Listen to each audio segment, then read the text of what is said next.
নমস্কার, আমি অবনী ঘড়ই।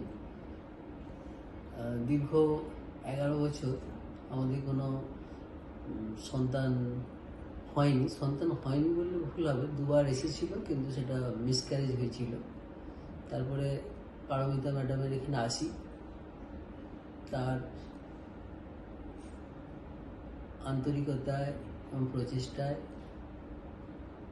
এবং ঠাকুরের আশীর্বাদে আমরা এইবারে সফল হয়েছি। এই জন্য ম্যামকে আমাদের তরফ থেকে আন্তরিকভাবে নমস্কার, শ্রদ্ধা জানাই।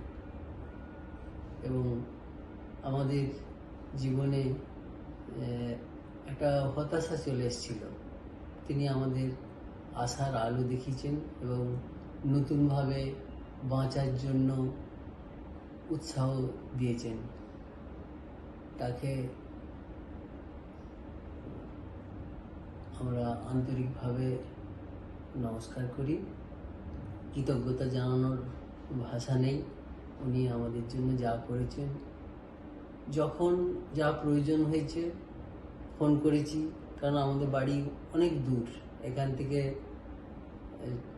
ঘন্টা 5 লাগে আসতে। কিন্তু ম্যাম যখন যা সাহায্যের প্রয়োজন হয়েছে উনি আমাদেরকে সাহায্য করেছেন, ওনার কোনো তুলনা নেই। এটুকুই আমি বলছি। গত 8ই জানুয়ারি জেনিথ হসপিটালে আমাদের একটি ফুটফুটে কন্যা সন্তান হয়েছে।